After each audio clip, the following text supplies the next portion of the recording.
Ante los incendios forestales que afectan a distintos puntos de nuestro país, la bancada de la DC impulsa una comisión investigadora. Vamos a conversar más de este tema. Nos acompaña el diputado precisamente de ese partido, Sergio Espejo. Diputado, muchas gracias por estar junto a nosotros y además también representante de uno de los lugares que está fuertemente afectado por esta gran cantidad de incendios forestales que estamos viviendo por estas últimas horas. Muchas gracias por estar junto a nosotros. Gracias, Vivi. Efectivamente, la provincia de Colchagua, Cardenal Caro, que son las más afectadas.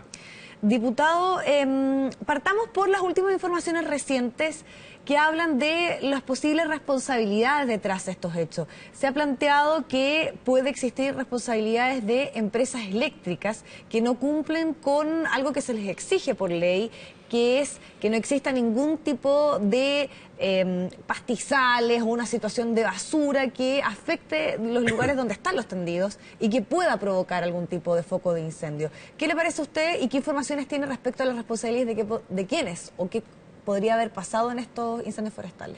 Todos los incendios forestales en Chile son provocados por el hombre. Las excepciones, si es que existen, son escasísimas. Y estos incendios no son la excepción. Aquí ha habido imprudencia de particulares. En esta zona nosotros tenemos quemas irregulares en estos días. Han habido irresponsables, fascinerosos, que aprovechándose del humo que hay en la atmósfera han seguido con las quemas. Días atrás el director de incendios de CONAF de la zona, antes de llegar a Pumanque, tuvo que pasar a una comisaría a ratificar denuncias contra quema. El Ministerio Público investiga, además, la responsabilidad de la empresa distribuidora eléctrica por mantención de cableado. Claro. También investiga casos de responsabilidades personales, eventuales actos de incendios intencionales. Hemos tenido situaciones también donde el fuego al exterior de una vivienda, para cocinar, por ejemplo, ha provocado este tipo de dificultades. Entonces, bueno, hoy día el Ministerio Público investiga varias hipótesis, se persiguen responsabilidades, mientras nos dedicamos a lo principal, que es combatir un fuego que es voraz. Y respecto al tema del combate, también se han encendido bastantes alertas y controversias se han generado respecto a las capacidades y también a la respuesta que se ha dado de parte del Estado, podríamos decirlo, ante esta situación. Partamos por lo que tiene que ver con decretar una zona de catástrofe. Algunos consideran que fue tardía, otros consideran que eso no influye mayormente en esas primeras horas donde se estaba combatiendo. ¿En qué línea está usted? ¿Qué tan determinante es haberlo decretado antes o después? Bueno, primero déjeme decirle que el sábado pasado, hace una semana atrás, cuando el fuego se declaró en la zona donde está mi casa, que hay en el Rincón de Yaquil, en la comuna de Santa Cruz, el despliegue de bomberos, el despliegue de brigadistas de CONAF fue inmediato. Y yo lo que quiero señalar, por respeto a quienes hoy día luchan en la línea de fuego, es que desde el primer minuto, bomberos, CONAF, la ONEMI, han desarrollado un despliegue que es impresionante en términos humanos.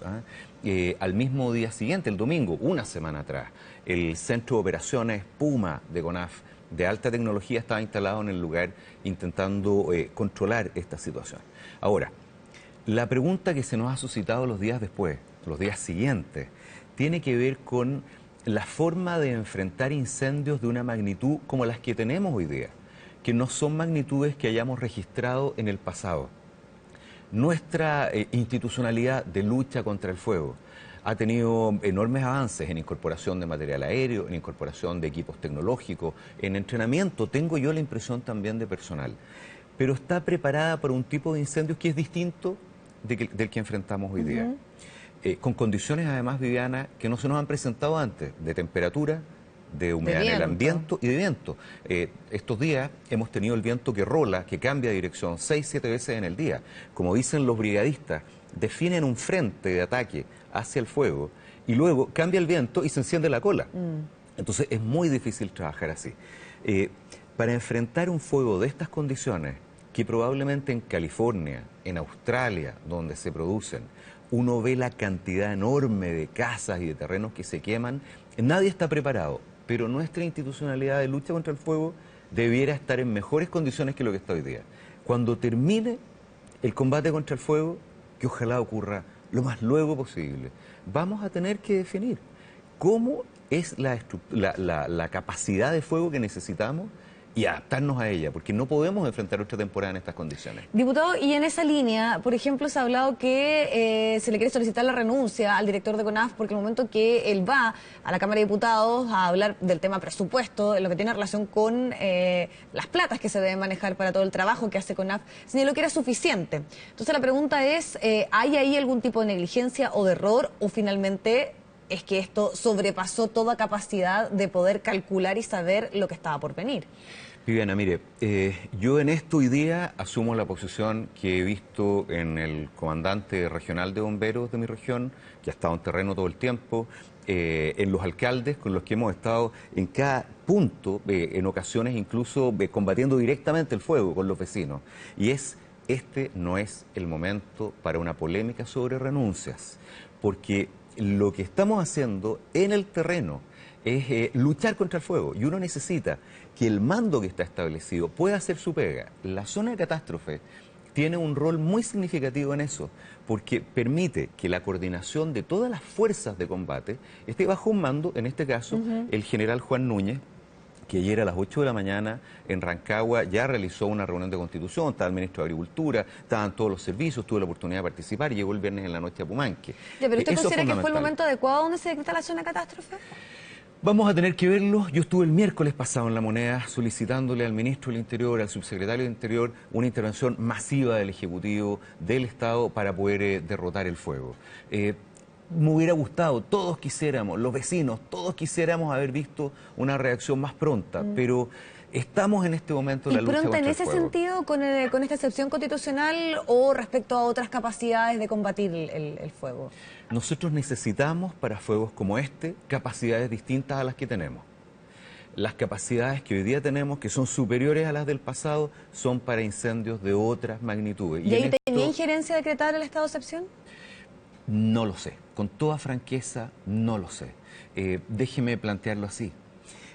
Mientras 4 helicópteros, 3 aviones AT, 20 brigadas, personal del ejército, 50 carros de bomberos de la región y de otras zonas del país, mi agradecimiento a bomberos que ha llegado de otras regiones del país, se desplegaban por toda la zona, habían puntos donde eso simplemente no podía llegar.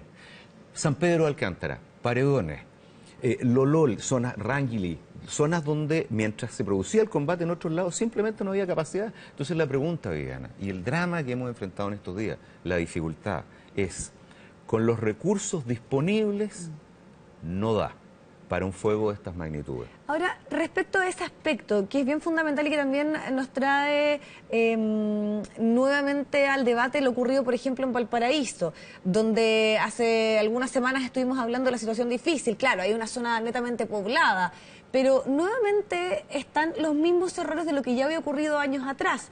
Nuevamente queda en entredicho la capacidad de los aviones, de poder responder ante la emergencia. Entonces la pregunta es, aquí pasa por un tema de planificación, de falta de recursos, de falta además también que se le ponga el ojo efectivamente a entender que en nuestro país esto va a seguir pasando y qué responsabilidad es precisamente del gobierno o de las distintas entidades que están a cargo de poder combatir situaciones como estas, de anteponerse, anticiparse, que es lo que siempre sentimos que falta en nuestro país.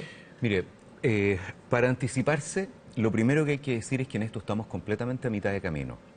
Pero a mitad de camino en nuestras capacidades como país, no solo públicas, porque déjeme darle 2 ejemplos.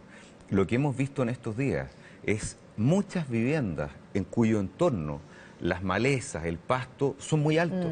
Yo ayer estuve en un sector que se llama Las Garzas, en la comuna de Marchihue, camino a Pichilemu, en una hondonada donde se quemó todo alrededor, y las casas se salvaron, todas con el entorno despejado, Pero usted llega a otros lugares donde el bosque colinda con las viviendas y no hay contrafuego, no hay cortafuego.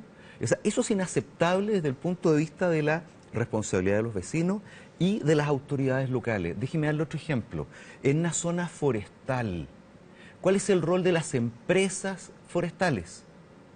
Porque si usted tiene un emprendimiento de una magnitud relevante, usted tiene que cumplir con normativas de seguridad y con la protección del entorno. Claro, también hay un cuestionamiento del rol que también hay un cuestionamiento del rol privado. Y respecto a las instituciones públicas, aquí hay preguntas que uno se va a tener que formular de la misma manera. Porque así como la empresa eléctrica tiene una obligación establecida por ley respecto de la seguridad de sus líneas para la protección de las personas y de sus bienes, también existen instituciones a cargo de la fiscalización. Yo fui superintendente de electricidad y combustibles años atrás, y existe una institución que es la superintendencia que tiene ese rol de fiscalización. Del mismo modo, cuando usted enfrenta el combate ya propiamente tal, yo le quiero decir responsablemente que lo que he visto es heroísmo, dedicación, más allá de lo razonable, de los brigadistas de CONAF, de los jefes técnicos de CONAF en el terreno, en el campo, de bomberos. He visto el incremento en la tecnología. Fíjese que hoy día CONAF cuenta con la tecnología para poder proyectar el desarrollo del fuego a 8, 10, 12 horas y prácticamente no ha cometido error en la proyección. Eso ha permitido contener el fuego en lugares donde tiempo atrás no habríamos podido porque no sabíamos que iba allá. Pero la pregunta inevitable de responder es, ¿está nuestro Estado en condiciones de anticipar mejor, como ha dicho usted, de atacar mejor algo que sabemos se va a mantener en el tiempo? Yo creo que no. Yo creo que no. Y esa cuestión vamos a tener que abordarla muy claramente, porque no da para otra temporada así. Porque además esto no va a cambiar, Viviana. Y tiene que haber una lección aprendida, y sobre todo también porque las proyecciones respecto al tema de la temperatura en los próximos veranos van a seguir relativamente igual. O sea... Así es. Ahora, solo a modo de anécdota, ayer en la reunión en la Brigada Aérea del Ejército en Rancagua, mientras se iniciaba el trabajo de coordinación, también con las fuerzas que se están destinando a Pumanque, a Paredones, a Lulol del Ejército, yo pude ver cómo los comandantes, las personas a cargo de esta tarea, tenían todo material escrito con las lecciones de los incendios previos que se han producido. O sea, tampoco es correcto dar la impresión de que no existe aprendizaje sobre eventos pasados. Pero uno tiene que decir, para esta magnitud, Chile no está preparado. Y si queremos aprender, vamos a tener que aprender todos. Diputado, el tema obviamente y la preocupación la tenemos en lo que está ocurriendo con los incendios forestales, pero quiero aprovechar también de preguntarle algunos temas políticos, sobre todo en relación a su partido, y con lo que está por estos días debatiéndose gran parte de la política transversalmente, que tiene relación con las candidaturas presidenciales. Se planteó esta idea de que los militantes de la ADC voten si es que el candidato a la presidencia participa en las primarias o va directamente a primera vuelta. ¿Qué le parece a usted la propuesta? ¿Y qué opinión tiene usted? ¿Se debe ir a primera vuelta o a primaria? Bueno, yo no comparto esa propuesta. No la comparto porque nosotros acabamos de elegir una Junta Nacional muy masiva, de acuerdo a reglas de nuevos estatutos, de acuerdo a las nuevas reglas de la legislación de partidos políticos que acabamos de aprobar, que definen que este es el espacio donde se toman estas definiciones. Y yo creo que lo primero que uno tiene que hacer, esta es una cuestión mínima, es respetar las reglas. Esto es como quienes dicen que porque hay partidos que no han alcanzado el número de firmas necesarias para mantener su existencia política en los próximos, vamos a tener que correr el plazo. No estoy de acuerdo. O como los que dicen que los parlamentarios pueden ser candidatos a intendente y conservar el cargo. Claro. No estoy de acuerdo. Yo creo que en estas cosas uno tiene que tener una posición más respetuosa de las reglas y de la relación con la ciudadanía. Ahora, yo celebro que por primera vez, creo yo, en muchos años, el debate presidencial esté puesto no solo en los nombres, está puesto en la fórmula y está puesto en el buen gobierno. Fíjese usted que la pregunta de fondo, y eso sí lo rescato de quienes han hecho este planteamiento, y hoy día leí una entrevista de Gutenberg Martínez en esta línea, que es lo que ha planteado por lo demás Carolina Goich y quienes estamos en la Directiva Nacional de la Democracia Cristiana. La pregunta fundamental de los próximos meses es, ¿cómo le damos buen gobierno a Chile? Porque mi impresión es que las actuales formaciones políticas, tal cual están definidas, no están en condiciones de hacerlo para las magnitudes de los desafíos que tenemos. Chile está creciendo el 1,5%, 2% si nos va bien. Con esa tasa de crecimiento no generamos más empleo, no generamos mejores sueldos. Solo por darle un ejemplo en un ámbito importante. En materia de inclusión, vamos a enfrentar una reforma previsional que tiene que sobrevivir 30, 40, 50 años. Con esta forma de diálogo, de debate político, no lo vamos a hacer. Esa es la pregunta de fondo. ¿Y eso pasa por la continuidad de la nueva mayoría o en particular por el rol del Partido Comunista? No. En el caso nuestro, eso pasa porque la democracia cristiana se ponga los pantalones y asuma su responsabilidad de darle conducción a una coalición de centro-izquierda que con una agenda reformista garantice buen gobierno. Eso es distinto a lo que hemos tenido como nueva mayoría. Eso no puede significar proyectar lo que hoy día tenemos tal cual está. Y por eso que hemos dicho con tanta fuerza, y yo creo que Carolina Goich en eso ha hecho un punto que de alguna manera ha ido determinando también el debate político. Primero vamos a debatir programa de gobierno, lo que queremos hacer y cómo. Formas políticas o estrategias políticas de gobierno, buen gobierno, coalición. ¿Cómo opera una coalición? El gobierno tiene que respetar a los partidos, tiene que dialogar con los partidos, cómo se estructuran los equilibrios para que esto funcione bien, cómo se procesa la diferencia.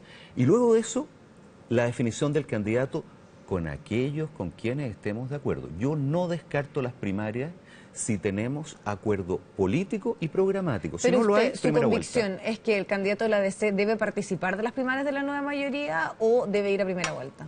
Como decimos en Colchagua, primero los bueyes, detrás las carretas. Por eso le digo, si tenemos acuerdo político y programático, yo no descarto las primarias porque creo que la democracia cristiana tiene que liderar a la centro-izquierda.